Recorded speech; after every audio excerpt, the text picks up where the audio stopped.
Ammo yosh bola ham tushunadi. Voy, bu yer sayyoramiz-yu, nima bo'lyapti, ne oqib ketyapti. Menimcha qanaqadir Hitchcock kelib, kino olsa bo'ladi o'tdi. Bahodir Jalolov, u bizani отец-основатель desak bo'ladi. Rassom agar mana shu ijodga kirib keldimi, u уже qiyinchilik ko'rib bo'lgan. Xalq noto'g'ri tushunishi mumkin, mentalitetga to'g'ri kelmaydigan, boshqa dunyoda yashayman, qanaqadir fantaziyalar dunyosida u yoq bu yoq degan. Va sizlar meni bilmaysizlar, men уже millionlar topyapman-u bu yo'nalish orqasidan. Kelinglar, yubka kiyg'izinglar degan. Buffing.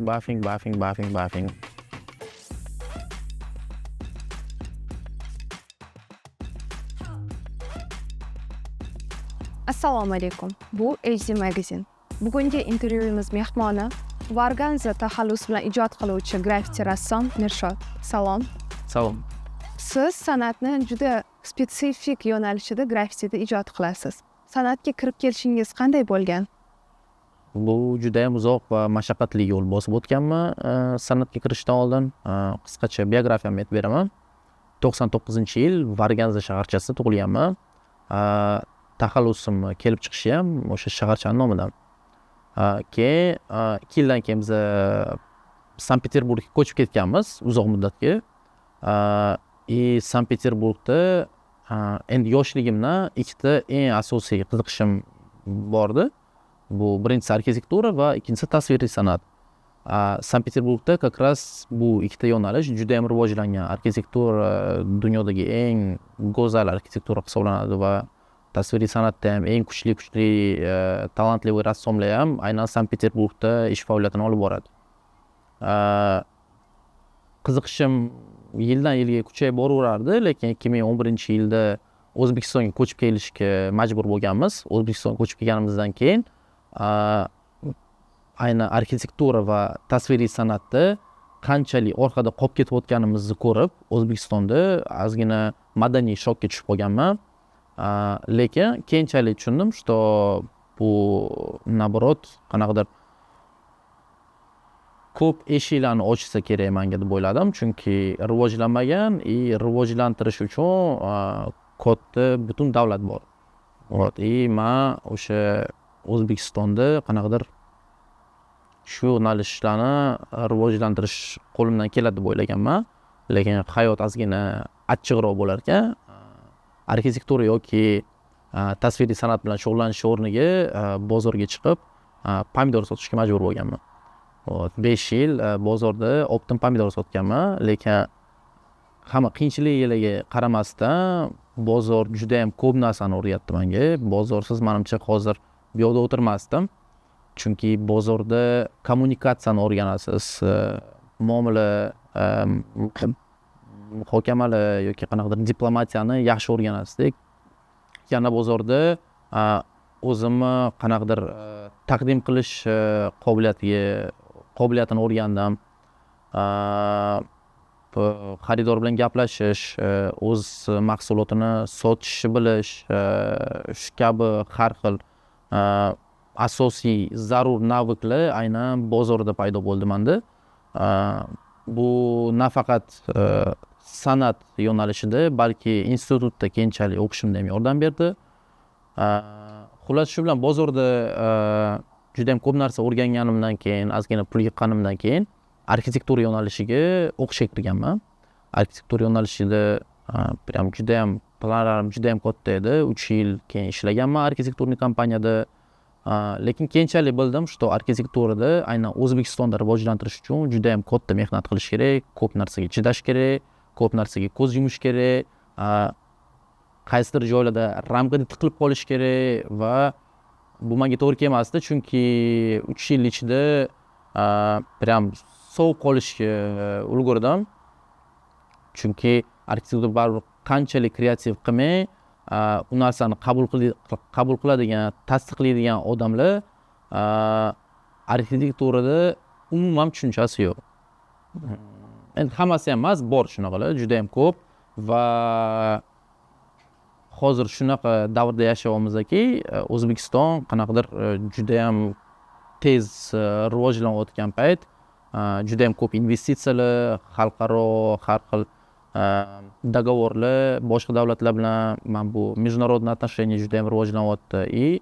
har bir investor davlatlarni ham o'zini qanaqadir baribir nimalar bor, normalar bor, ular хотелкалар bor.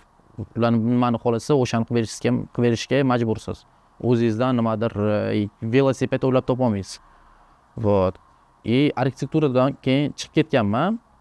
Baribir nima bilandir shug'ullanishim kerak edi. Chiqib ketganimdan keyin arxitekturadan как раз institut paytida kontraktlarni yopish uchun, qanaqadir o'qish расходlarni qoplash uchun оформитель bo'lib ishlaganman. Har xil restoranlarga, o'quv markazlariga, devorlarga rasm chizib berib, o'sha orqali pul topganman. Вот. Qanaqadir klientskiy bazam bo'lgani uchun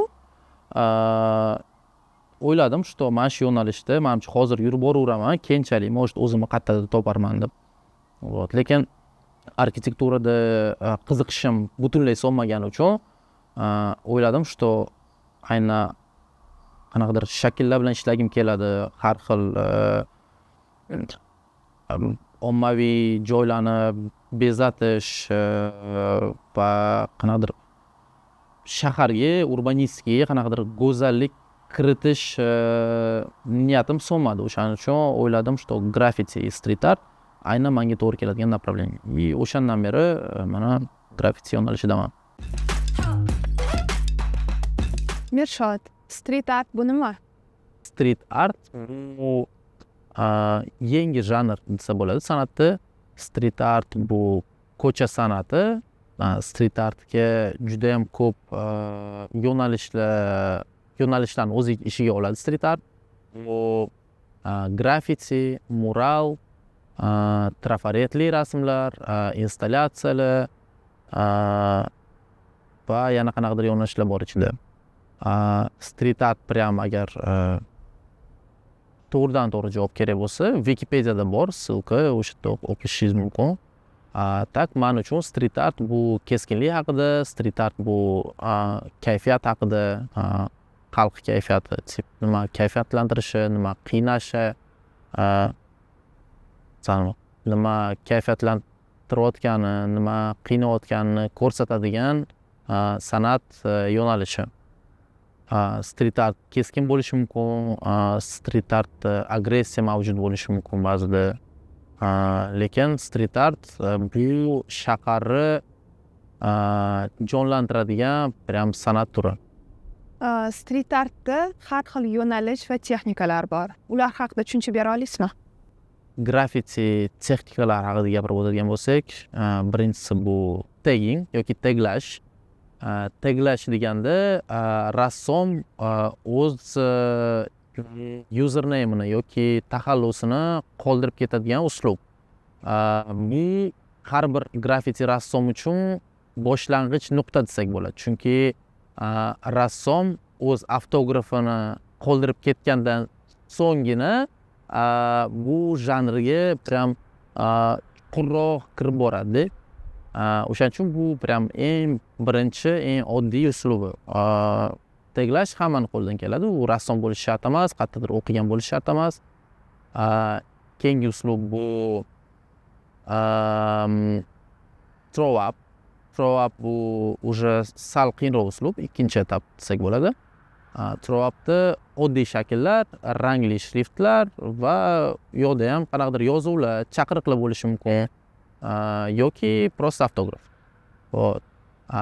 Keyingi uslub bu wild style.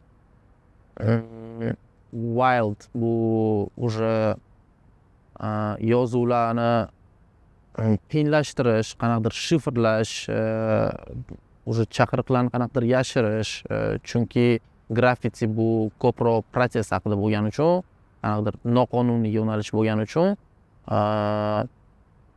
agar nimadirga chorlayotgan bo'lsa rassom, u qanaqadir yoshirib, o'zini bildirmasdan shifrlab, qanaqadir kompozitsiya yaratish mumkin shifrlardan.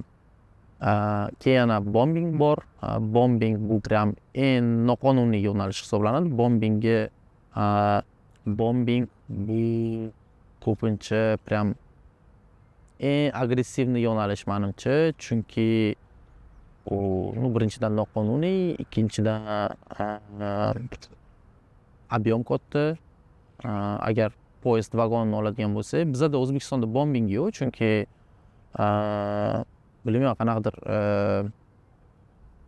transport davlat obyektlariga yoki mana bu государственный obyektlarga qanaqadir sal hurmat borda. Bombing bu именно vandalizm yo'nalishi menimcha. Вот. Keyin в целом agar street art yo'nalishini oladigan bo'lsak, u yoqda просто qisqacha aytib o'tishim mumkin. Mural haqida. Mural bu qonuniy katta rasmlar haqida. Mural ko'pincha davlat bilan kelishilgan holda, xalq bilan kelishilgan holda yaratiladi va ko'pincha devori to'liq o'ziga qamrab oladi. Grafitidan farqli ravishda. Bilamizki, shahar bo'ylab ko'pincha graffitilar bo'yab tashlanadi yoki yo'q qilinadi. Bu ish buffing deb nomlanadi va davlat tomonidan o'tkaziladi. Siz ko'proq buffing haqida gapirib bera olasizmi va nima uchun buffing kerak? Buffing haqida qanaqadir neytral fikr bildirishga harakat qilaman, chunki mani o'z fikrim buffing haqida prям juda ham keskin. Keyinroq aytib o'taman nimagaligini. Atak buffing bu buff yoki tarjimasi o'chirib tashlash yoki yo'q qilish tarjimaga ega. Buffing nima uchun kerak? Qanaqadir ko'chada vandalizm yoki har xil haqoratli so'zlar yozib ketilgan bo'lsa, ularni o'chirish uchun yoki boshqa maqsad yana agar qanaqadir provokatsion har xil chaqiriqlar yoki madaniyatga to'g'ri kelmaydigan, senzuraga to'g'ri kelmaydigan har xil rasmlar chizilgan bo'lsa, ularni yo'q qilish uchun prям chora.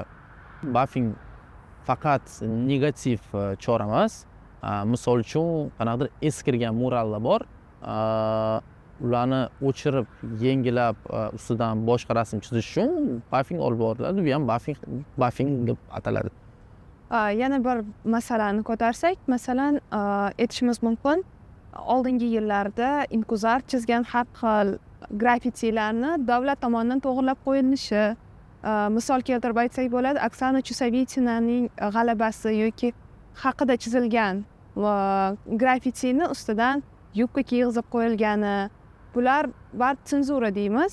Qanchalik bu qonuniymi? Graffiti rassom shunga nisbatan bu noto'g'ri emasmi? Ikkita lager bor. Graffiti community va gosorganlar. Buffingni olib boradigan odamlar. Ularni fikri juda ham farqlanadi buffing haqida. Graffiti rassomlari uchun bu qanaqadir keskin chora, senzura deb hisoblansa, tepada o'tiradigan odamlar, buffing olib boradigan odamlar bunaqa hisoblamaydi. Ular qanaqadir nima deydi, neytralitetni saqlab qolish uchun olib boriladi deb hisoblaydi bu buffingni.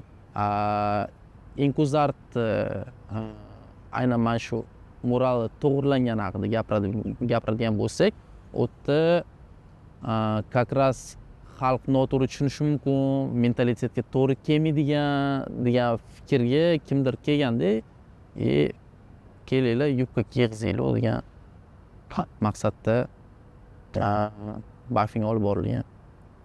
Shahar bo'ylab hozir har xil murallarni ko'ryapmiz. Uylarning ustida juda ham sifatsiz, davlat tomonidan chizilgan bo'lsa-da, ish juda ham yuzaki olib borilgan, chizilgan obyektlar juda ham xunuk, monumental rassomlar tomonidan emas, balki u ishni qanday qilib katta hajmda ishlashni bilmaydigan insonlar tomonidan chizilganga o'xshaydi.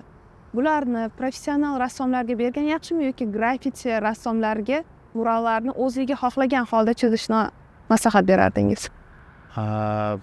Bu muammo как раз o'sha murallarni professional rassomga berganligi uchun kelib chiqqan muammo.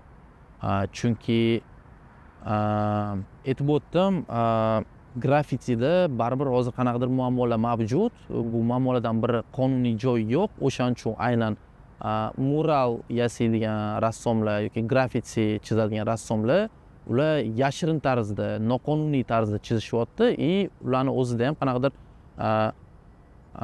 boshqa rassomlarga o'rgata olmaydi. Bilimlar bilan bo'lishishi qiyin, chunki ularni hech kim bilmaydi, ular taniqli emas и так далее. Taniqli rassomlar ular juda ham boshqa yo'nalishda ishlaydi. Muralni o'zini qonun qoidalari bor. Muralda stilizatsiya прям shart. Monumentalniy живописda davlat tomonidan qanaqadir zakaz tushadigan bo'lsa, ular misol uchun butun umr holstda chizgan rassomni olib unga katta devorni beradi и rassom holstda qanaqa chizgan bo'lsa, mana bu переходlar bilan, masla bilan qanaqadir ranglarni ham такой тусклыйroq tanlaydi. O'shaning uchun holstda chiroyli ko'rinishi mumkin bu narsa, lekin muralda bu qanaqadir qo'rqitishi mumkin naborot odam. Chunki ko'chada katta shahar muhitiga to'g'ri kelmaydi. Muzeyda ham chiroyli ko'rinishi mumkin, lekin shaharga emas. O'shaning uchun muralni aynan graffiti rassomlariga, monumentalniy живопись yo'nalishida o'qigan rassomlarga va professional muralchilarga, havaskorlarga berish mumkin. Lekin hech qachon holstda masla bilan chizib yurgan rassomga katta devorni berib bo'lmaydi deb o'ylayman. Public art va street artning orasida qanday farq bor? Public art va street art juda ham o'xshash yo'nalish bo'lsa ham, juda ham katta farq bor. Public art bu rasmiy san'at turi. Street art esa u ko'pincha erkinlik haqida, impulsivlik va noqonuniylik. Har doim emas, lekin ko'pincha noqonuniy. Ularni maqsadi har xil, jamiyat konteksti har xil va public art maqsadi atrof muhitni bezash, jozibador qilish. Street art bu ko'pincha kayfiyat bilan bo'lishish. Bu rassomni o'z kayfiyati bo'lishi mumkin yoki xalq kayfiyati bo'lishi mumkin. Keyin kontekst haqida agar public artni oladigan bo'lsak, public art nima bilan solishtirsa bo'ladi? Public art agar odam bilan taqqoslaydigan bo'lsak, bu qanaqadir kostyum shimda yuradigan takoy advokat yoki prям rasmiy odam, bankda ishlaydigan xodim yoki o'qituvchi, professor. Street art yoki graffiti bu sizni eng yaqin o'rtog'ingiz. Public art siz bilan adabiy tilda siz yoki boshqa viloyatlardan, boshqa davlatlardan kelgan odamlarga hamma tushunadigan so'zda, hamma tushunadigan tilda sizga nimadir tushuntirishga harakat qiladi, sizga nimadir aytib bergisi keladi.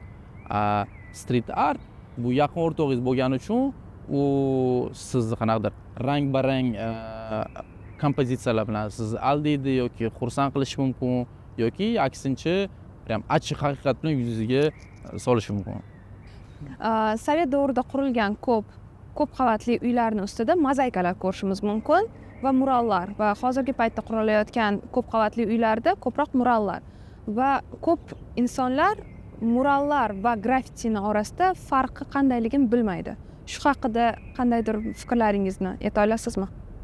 Odamlar mural bilan graffitini farqini bormasligining sababi как раз mural shaharda graffitidan ko'ra ko'proq.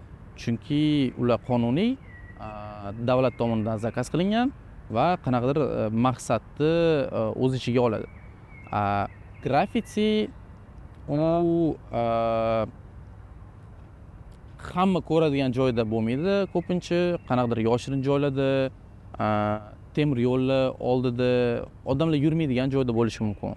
Вот. Mural naborot maqsadi shuki, prям hamma ko'radigan joyda 9 etажkali yoki 12 etажkali domlarning fasadida chizilgan bo'lishi kerak, hamma ko'rishi kerak uni. Agar mural bu katta fasadlarda chizilgan kompozitsiya, unda hammaga tanish shakllar, bu portret bo'lishi mumkin, illyustratsiya bo'lishi mumkin yoki qanaqadir reklama bo'lishi mumkin. Graffiti bu ko'pincha provokatsion bo'lishi mumkin yoki prosta rang barang hech kimga tushunarsiz shakldan iborat kompozitsiya bo'lishi mumkin. Farq shunda. Va texnikada ham farqi bor. Mural ko'pincha muzeyda turadigan har xil kartinalarni eslatishi mumkin, chunki u yerda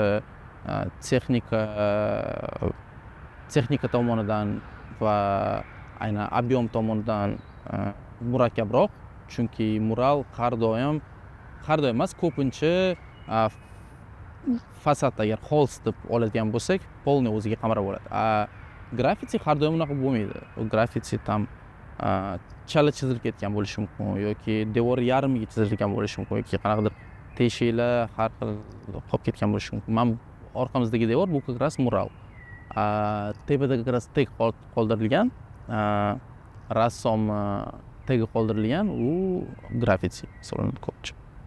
Sizningcha graffitiga davlat pul ajratish kerakmi? Maqsad va vazifalarga to'g'ri kelmaydi o'ylab qarasak. Graffitini kimdir pul ajratishi, unga bosim o'tkazishi, lekin shu bilan uni ommalashtirishsa bo'ladimi? Graffitini rivojlanishi uchun davlat tomonidan pul ajratilishi kerak emas deb o'ylayman. Graffitini rivojlantirish uchun boshqa yo'llar bor, boshqa yechimlar bor. Ulardan biri bu devorlarni qonuniylashtirish. Shaharda ko'plab fasadlar bor. Ular juda ham plachevniy holatda desak bo'ladi. U yerda aynan graffiti juda ham mos keladi. Agar prosta ruxsat berilsa, qanday qonuniy joylar bo'lsa, graffiti rassomlari kelib chizib, o'zini taniltirib, rivojlanib ketgandan keyin ularga baribir har xil homiylardan yoki internetda bo'lsa, internetga NFT har xil rasmlarni, nusxalarini joylashtirib, NFT orqali ishlasa bo'ladi yoki zakazga har xil brendlar uchun nativniy reklama bilan graffiti yaratib, u orqali pul ishlasa bo'ladi va boshqa pul ishlash usullari bor, lekin davlat pul ajratish kerak emas. Rassom o'zi agar rivojlanadigan bo'lsa, все-таки bu erkinlik haqida, graffitini agar davlat tomonidan moliyalashtirish, graffiti ramkaga tiqilib qoladi, boshqa san'at turlaridan farqi qolmaydi. Chunki boshqa san'at turlaridan ko'ra aynan graffiti, meni fikrimcha, bu eng erkin san'at turi. Chunki baribir boshqa san'at turi vakillari aytish mumkin, что ular o'z hissiyotlarini nima qiynayotgani yoki qanaqadir muammo ko'tardi deyish mumkin, lekin baribir maqsad o'zini taniltirish yoki pul ishlash, kartinani sotish bo'lgani uchun qaysidir joyda ramkaga kirib qolgan bo'ladi rassom. Graffitida rassom erkin bo'lgani uchun rassom kimligini yoshiradi, o'zini taniltirmaydi. Bu noqonuniy. Agar kimgadir aytadigan bo'lsa, kimdir biladigan bo'lsa kim chizganini, unga 100% qanaqadir jarima solinadi, boshqa narsa. Shuning uchun aynan graffiti rassom hozircha yagona erkin rassom. Bilamizki, Markaziy Osiyoda street art va graffiti daromad olib keluvchi yo'nalish emas. Siz graffitida yoki boshqa san'at turlarida va sohalarida daromad topish bo'yicha maslahatlaringiz bormi? To'g'ri, O'rta Osiyoda bu hali yangi janr bo'lgani uchun, endi yangi janr emas, baribir bo'lgan mural ham, qanaqadir freska degan yo'nalishlar, mozaika bor. Hozir Toshkent Guinness kitobida turibdi mozaika bo'yicha. Baribir ham tushunadigan odam kam bo'lgani uchun O'rta Osiyoda bu qanaqadir foyda keltiradigan yo'nalishlardan biri hisoblanmaydi. Yechimlardan biri prosta g'arbiy har xil opit bor, g'arbiy davlatlarda, Yevropa davlatlaridan tajribasidan nimadir olib o'zimizga qo'llasak, menimcha qanaqadir rivojlanish bo'ladi. Misol uchun Yevropada legalniy plashatkalar bor. Graffiti uchun aynan qanaqadir festival kimdir qilgisi kelsa, misol graffiti festivallar bo'ladi u yerda. hech kimdan ruxsatnoma olish kerak emas, chunki u etaplarni hammasini o'tib bo'lgan ular. Aynan o'sha chiziladigan devorlar shunchaki kelasiz, rasm chizasiz, sizga hech kim tegmaydi, hech kim mana qo'lingizni orqaga qilib milisaxonaga olib borib jarima solmaydi sizga. Xullas qo'rquv yo'q ularda. Вот. И qanaqadir skilllarni ham yaxshi rivojlantiradi и уже pulga aylantirsa bo'ladi bu narsani. Aynan qanaqa qilib desak, men hozir O'zbekistonda o'sha popularizatsiya va keyinchalik monetizatsiya qilish bo'yicha proyekt tuzyapman, aynan grafiti yo'nalishida. Bu birinchi etap. Hozir nima bilan shug'ullanyapman? Bu Toshkent bo'yicha har xil yomon fasadlar bor-da, juda ham yomon holatda turgan fasadlar bor. Uni bo'yasangiz, baribir men bu tepadagi krishna noto'g'ri tuzilgani uchun yomg'ir tegadi, asatkalar tegadi, baribir yuvib tashlaydi anaqalarni. Kraskalarni qancha bo'yamang, qancha to'g'irlamang, baribir fasad boshida qanaqa achinarli holatda bo'lsa, keyinchalik ham o'sha achinarli holatda qolib ketyapti. Eng yaxshi yechim o'sha fasadlarga grafiti chizsa yoki street art, qanaqadir muralmi, grafitimi, farqi yo'q. Qanaqadir san'at asari bo'lsa, u o'sha rayonni qanaqadir kayfiyatini ko'taradi, chunki o'tdan hozir soat 9 dan keyin уже qo'rqasiz o'tdan o'tishga. Menimcha qanaqadir Hitchcock kelib kino olsa bo'ladi o'tda, ujastik kinolar olsa bo'ladi. Xullas shunaqa devorlarni katalogizatsiya qilyapman-da, rasmga olib, razmerni o'lchab, lokatsiyalarni hammasini yozib olib, anaqa qilib, katta katalog tuzyapman O'zbekistonda qaysi devorlarda grafiti bo'lsa yaxshi bo'lardi degan. Chunki yer osti yo'llarimiz bor, o'tda ham juda ham o'tishga qo'rqasiz, axlat tashiydi hammalar odamlar. Вот. И grafitining ham bitta jihati bor. Grafiti chizilgan joyga yoki street art chizilgan joyga, rasm chizilgan joyga axlat tashilmaydi. Bu narsani ham уже oldindan ham gaplashib o'tgandik. O'shaning uchun mana shunaqa joylarni katalogizatsiya qilgandan keyin qaysidir tashkilotlar orqali yordam berishga ko'nadigan. Da. И oxirida katalogizatsiya qilib bo'lganimdan keyin через qaysidir ko'maklashishga rozi bo'ladigan tashkilotlar orqali bu narsani hokimiyatga olib chiqmoqchimiz-da. И legalniy площадка ruxsatnoma olmoqchimiz o'sha devorlarga. И ruxsat olganingizdan keyin unga birinchidan Toshkentni tashqi qiyofasini yaxshi o'zgartirsa bo'ladi. Ikkinchidan qanaqadir muammolarni ham yechsa bo'ladi. Misol uchun oilada zo'ravonlik degan muammolar bor, narkotika muammosi yoki ekologiya muammolari bor. Har xil mana shunaqa ijtimoiy muammolarni grafiti orqali yoki street art orqali ko'rsatish juda ham oson, yetkazish oson. Kimdir kitobga o'qib, men qanaqa harf edi, esimda yo'q, alfavit degandan ko'ra, baribir rasmni yosh bola ham tushunadi-da. Tip 2 yoshli bola alfavitni bilishi shart emas, karakarani o'rgangan bo'lishi shart emas. Shuni devorga ko'radi-da, voy bu yer sayyoramiz-ku, nima bo'lyapti, ne oqib ketyapti, tipi ne suv yo'q, ne yonyapti degan savollar tug'dirishi mumkin. O'shaning uchun mana shunaqa muammolarni yechsa bo'ladi. Legalniy площадка bo'lgandan keyin rassomlar har xil частный sektor bilan, bizneslar bilan hamkorlik qilsa bo'ladi. Ularga ham juda ham qiziq, chunki mana mozaikalar hozir ochildi-da. Mozaikalarni hammasini hozir yoritganimizdan keyin brendlar juda ham zarar ko'rdi bundan, chunki ularni mana bu tashqi reklamasini hammasini yechib olishdi. Ular ruxsatnoma olgan, arenda pul to'lagan, balobattarlar. И hozir menimcha shunda turibmizki, brendlarni tashqi reklamasini, pechatni reklamani хотя бы 20% yoki 10% grafiti yoki street art yo'nalishi bilan qanaqadir kollaboratsiya qilsak, ham shahar bundan foyda topadi, ham brend foyda topadi, ham rassomlar foyda topadi. И hamma plusda shunaqa yechimlar orqali xullas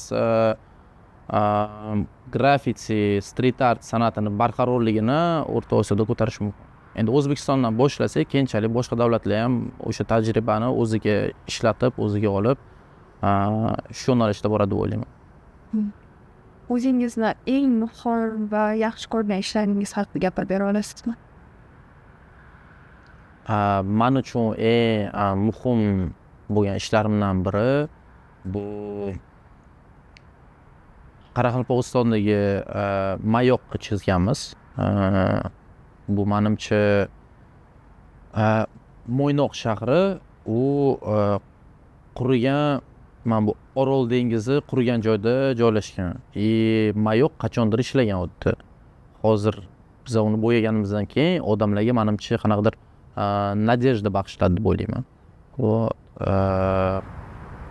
Mo'ynoq o'sha Orol dengizi qachondir qurishidan oldin o'sha Mayoq ishlaganda hozir qurib ketgandan keyin baribir menimcha qanaqadir depressivniy atmosfera mavjud deb o'ylayman u yerda, o'sha shaharda. Endi o'ylayman emas, men ko'rganman, borganman, odamlar qanaqa yashayapti, qanaqa kayfiyat mavjud u yerda. Mana shu chizilgan Mayoq ozgina simbol nadejda bo'ladi deb o'ylayman ularga. Umid qilaman. Menimcha yosh bolalar yoki o'sib borayotgan avlod qanaqadir yangi qiziqishlarni o'zi uchun ochishi mumkin o'sha Mayoq orqali. Yana muhim ishlarimdan biri bu jadidlar, menimcha Shahidlar maydonida chizilgan jadidlarning rasmi. Chunki u yerda ham maqsadimiz o'sha ularni portret orqali oddiy aholini qanaqadir jadidlar bilan tanishtirish yoki yosh bolalarni kimdir agar tanimaydigan bo'lsa, ularni tanishtirib, savodxonligini o'sha rasm orqali ozgina ko'tarish edi. Va bu rasm международный konferensiya bilan birgalikda qilingan. O'sha payti jadidlar mavzusida xalqaro konferensiya o'tyapti. O'sha payt qilganmiz narsani. Keyin yana uyimdagi grafiti ham juda ham yoqadi menga, chunki o'z uyimda o'zim atmosferam, yaxshi ko'radigan rangim yashil. Qanaqadir atmosfera yaratishga harakat qilganman uyda. Yana bir men uchun muhim ishlardan biri bu grafiti festivalda chizganman. U yerda lekin juda ham ko'p qiyinchiliklar bilan duch kelganman. U yerda har xil hamfikrlar bor, единомышленники, ular bilan qanaqadir konkurent bo'lish qiyin. Tipa bitta направленияni olib boryapti, lekin bir paytda konkurent bo'lish yoki yana har xil qiyinchiliklar bor o'zini, hammasini aytib o'tirmayman. Yana shu bo'ldi. O'zbekistonda street art rassomlar qanday muammolarga duch kelmoqda? O'zbekistonda street art endi rivojlanayotgani uchun ko'pchilik hali buni yaxshi tushunmagan, yaxshi bilmaydi. O'shaning uchun juda ham ko'p muammolar kelib chiqmoqda hozircha. Bulardan bir nechtasi bu, misol uchun, stereotip va noto'g'ri qabul qilish. Ya'ni stereotip va noto'g'ri tushuncha. Street art qanaqadir yangi janr bo'lgani uchun ko'p rassomlar g'arbiy uslublarda yoki Yevropa uslublarida hozircha ijod qilishmoqda, chunki alohida qanaqadir O'zbekiston grafitisi janri yo'q. Ayniqsa katta avlod tomonidan bu narsa qanaqadir madaniyatga hurmatsizlik deb qabul qilinadi. Keyingi muammo bu qonuniy joylar yo'qligi. Qonuniy joylar yo'qligi uchun rassomlar yashirin tarzda ijod qilishga majbur. O'zini tanitolmaydi va har doim qo'rquv mavjud. Что ertaga meni kimdir kelib jarimaga solishi mumkin qilganishim uchun. Hattoki rassom qanaqadir O'zbekiston rivojiga hissa qo'shish maqsadida chizgan bo'lsa ham. Yana muammolardan biri bu qo'llab-quvvatlash yo'qligi. Hozircha O'zbekistonda baribir san'at boshqa turlari ustunlik qilmoqda. Street art hattoki san'atning boshqa turlari rassomlar tomonidan qanaqadir qabul qilinmaydi. Prezreniya bor, qanaqadir tipa bizlar rassom, sizlar rassom emas, sizlar qanaqadir havaskorlar. Bir tomondan to'g'ri bo'lishi mumkin ularning fikri, chunki aytib o'tganimdek, street art hozircha yangi janrda O'zbekistonda endi rivojlanmoqda. Yaqinda ham kirib keldi. Keyin street artni O'zbekistonda tanitish uchun qanaqadir forum yoki festivallar yo'qligi. Menimcha agar O'zbekistonda ko'proq har xil festivallar bo'lsa, chunki Yevropada ko'rishimiz mumkin, u yoqda juda ham ko'p olib boriladi bunaqa festivallar, har xil forumlar, mahorat darslari yo'qligi, street art rassomlari juda kam O'zbekistonda. Yangi rassom kirib kelish uchun bu yo'nalishga qanaqadir bilimlar yo'q O'zbekistonda. Qayerda o'rganishi, qayerdan bilim olishi bilmaydi yangi rassom. Graffiti va vandalizmni orasida qanday farq bor? Graffiti bu avvalambor san'at, vandalizm bu buzish. Graffiti bu chiroyli shakllar bilan shaharni bezash, o'z izini qoldirish va estetik konsepsiyaviy qanaqadir iz qoldirish shaharda. Vandalizm bu ko'pincha ijtimoiy mulkka zarar yetkazish va buzishdan iborat egoistlik harakat.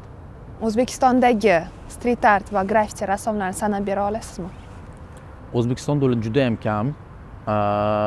Eng mashhuri bu menimcha Inkuzart 2020-yilda o'z faoliyatini boshlagan, lekin qanaqadir oddiy uslublardan foydalangan holda qanaqadir xalq kayfiyatini, xalq nima qiynayapti, nima kayfiyatlantirishini yaxshi ko'rsatib bergani uchun odamlarga juda yoqdi deb o'ylayman va tanilib ketdi. Inkuzartdan tashqari yana bir nechta san'atkorlar bor. Bu Nadejda Reksiyeva, u birinchi prosta как оформление bilan shug'ullanishni boshlaganda, keyinchalik уже street art yo'nalishida hozir faoliyat yurityapti. Keyin yana Andrey degan bola bor. Andrey u O'zbekistonda menimcha birinchi bo'lib graffiti bilan reklamani bog'lab qanaqadir ko'rsatib berdi, boshlab berdi mana shu harakatni, что devorlarni qonuniylashtirish kerak, keyin brendlar bilan hamkorlik qilish kerak degan tushunchalarni O'zbekistonga kiritdi deb o'ylayman. Mashhur C1da ko'rgan bo'lsangiz Coca-Cola'ni illyustratsiyasi bor. Keyin yana kim bor? Nadejda Reksiyeva, Andrey, Inkuzart. Bahodir Jalolov u bizani отец основатель desak bo'ladi, chunki Bahodir Jalolov u bizdan ancha oldin faoliyatini yuritib, mana shu street art yo'nalishida, mural yo'nalishida juda ham ko'p, katta masshtabli ishlar bor. Nafaqat O'zbekistonda, balki Hindistonda yoki Italiyada va boshqa davlatlarda ish yuritib, qanaqadir O'zbekistonga bu narsani popularizatsiya qildi deb o'ylayman-da.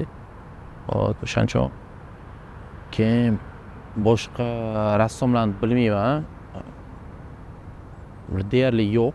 O'shaning uchun graffiti yo'nalishini rivojlantirish kerak, ko'proq rassomlar paydo bo'lishi uchun. Lekin bilaman, yaqin 5 yilda agar graffiti yo'nalishi yaxshi rivojlansa, juda ham ko'p talantli rassomlar paydo bo'ladi bu yo'nalishda, chunki men o'zim rassomlik institutida o'qiganman.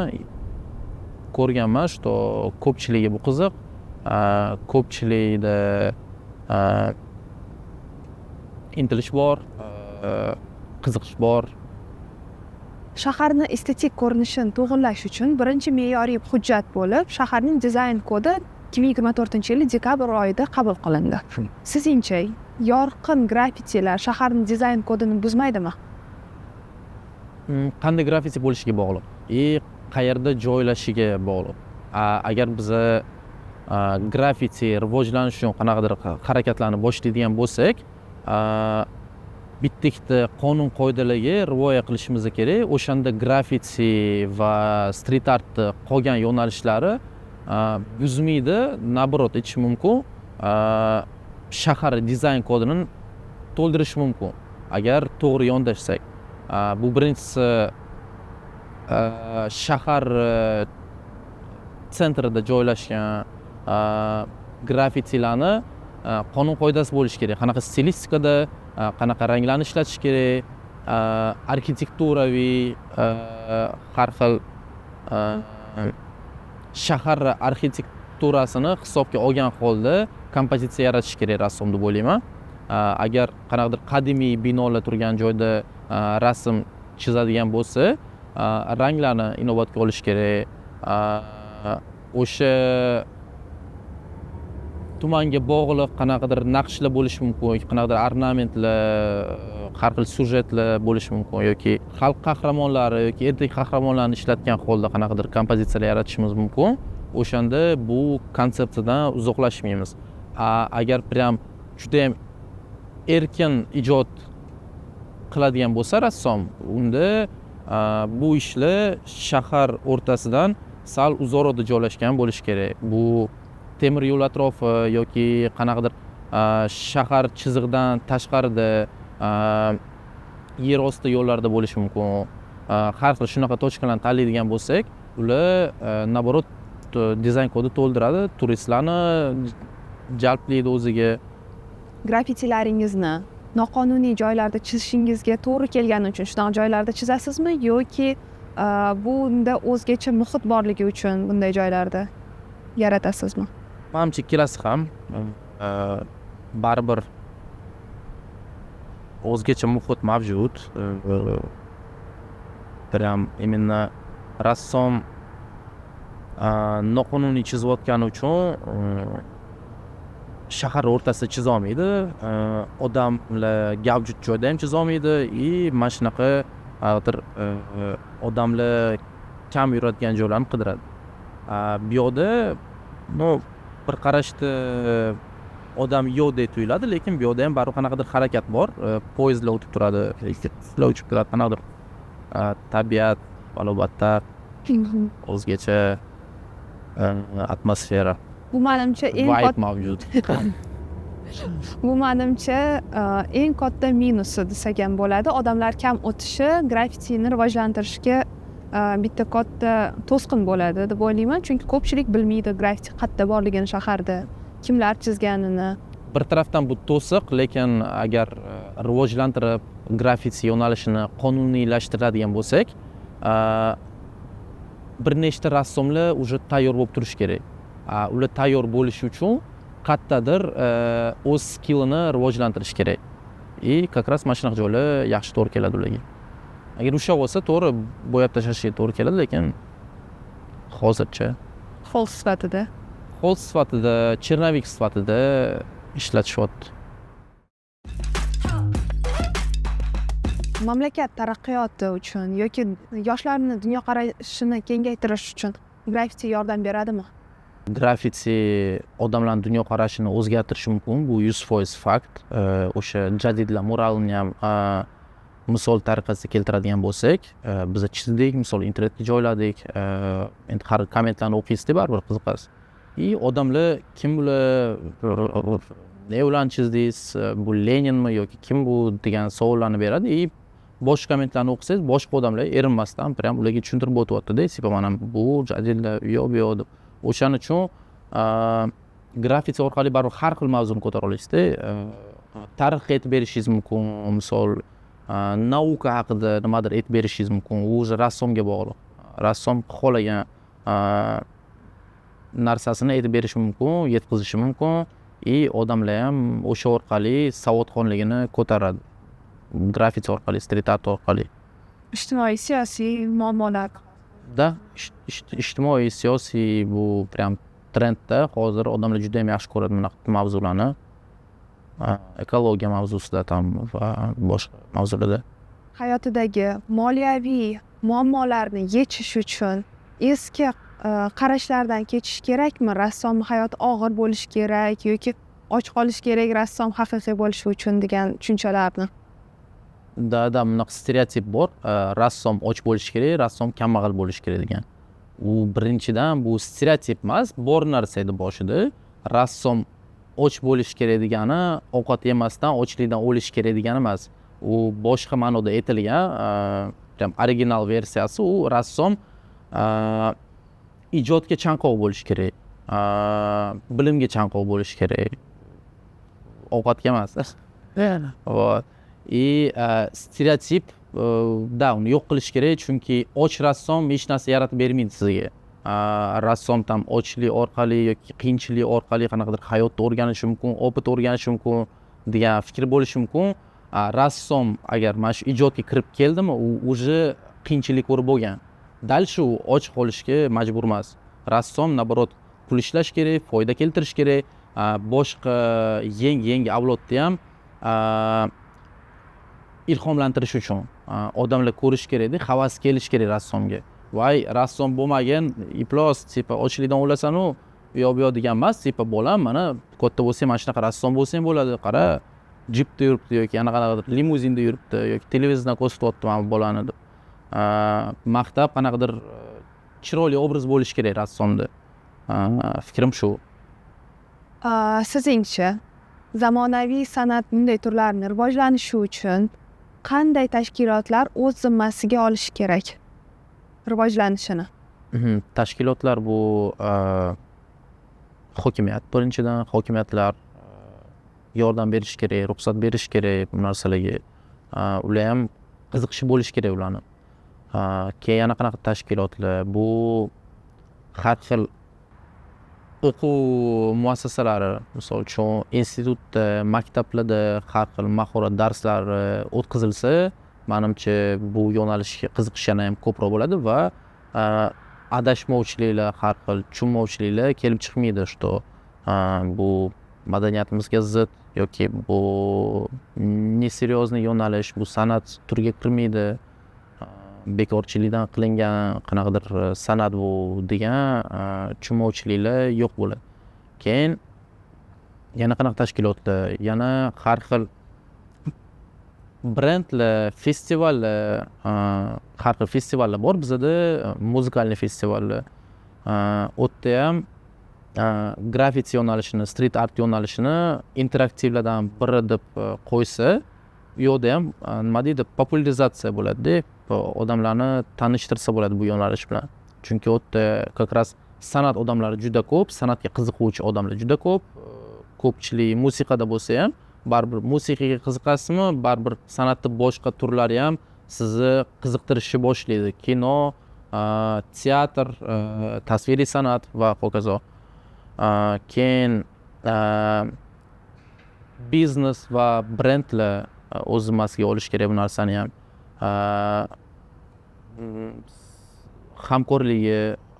Hamkorlik qilib rassomlar bilan o'zini mahsulotlarini reklama qilib yoki qaysidir joylarni moliyalashtirish mumkin. Rassom pul ishlab o'sha nimani o'zini reputatsiyasini ko'tarsa bo'ladi mana shunaqa aktivlar orqali. Вот. Bo'ldi menimcha shu, boshqa tashkilotlar yo'q. Ko'pchilik insonlar tasviriy san'atni bu qanaqadir juda ham yuksak, balandparvoz narsa deb va oddiy inson uchun, oddiy xalq uchun begona deb hisoblaydi. Masalan, siz aytib o'tdingiz, qishloqda tug'ilgansiz, bozorda ishlagansiz, lekin shunda ham sizni san'atga qiziqishingiz so'nmagan. Qolganlarga qanaqa maslahat berardingiz, qiziquvchan insonlarga? Bu muammoni sababi уже aynan rassomlarda, chunki rassom o'zini noto'g'ri pozitsionирование qiladi. Rassom ijod bilan boshlab karyerada уже o'sib borgan sari ikkita lagerdan birini tanlaydi-da. Birinchi lager bu o'zini qanaqadir jinniga o'xshatish, frikka o'xshatish deylik. Rassom qanaqadir voy men boshqachaman, qanaqadir hamma kabi fikrlamayman, men umuman boshqa dunyoda yashayman, qanaqadir fantaziyalar dunyosida u yoq bu yoq degan qanaqadir tushunchaga ega bo'ladi-da, uyiga qanaqadir xonasiga bekinib oladi, xullas. Odamlardan, jamiyatdan bekinib oladi-da, hech kim bilan gaplashmasdan, hech kim bilan qanaqadir jamiyat tadbirlariga qatnashmay qo'yadi, to'ylarga bormay qo'yadi yoki choyxonalarga bormay qo'yadi, odamlar bilan gaplashmasdan, xullas hech kimni tanishtirmaydi, xullas o'zini san'ati bilan. Ikkinchi lager bu elitar lager. Nima deydi, yulduz kasalligi, zvyozная болезнь. Yetib boradi-da, zvyozная болезньga chalinadi-da, rassom уже eski tanishlarni mensimay va sizlar mani bilmaysizlar, man уже millionlar topyapmanu bu yo'nalish orqasidan degan. Ну, xullas o'sha joyga qarab boradi rassom. Bu yo'nalishni tushunmaydigan odamlar uchun dal shu tushunarsiz bo'lib qolaveradi bu yo'nalish. Chunki liba bitta rassom uyga bekinib olgan, ikkinchisi osmonda uchib yuribdi, kim bilan gaplashiy, kimdan maslahat so'ray, kimdan qanaqadir fikr oliy yoki tanishiy bu yo'nalish bilan, rassomchilik bilan deganda уже hech kim yo'q oldida, tushunasizmi? O'shaning uchun rassom baribir o'zini yo'qotib qo'yish kerak emasda, jamiyatni bir qismi bo'lib qolish kerak oxirigacha. Tipo san oldindan jamiyat qismi eding, o'sha jamiyat orqali shu darajaga yetib bording, o'shaning uchun yo'qolib qolmaganda, ish bilan, lekin qanaqadir boshqa narsalar ham borda, ularni ham inobatga olish kerak. Maslahatim, kimnidir og'ziga qarab o'tirmanglar-da, qachon men bu odam menga qanaqadir yangi qonun yaratib berar ekan yoki kimdir menga kelib yordam berar ekan, ish taklif qilar ekan deb o'rninglardan turinglar-da, ishlashni boshlanglar.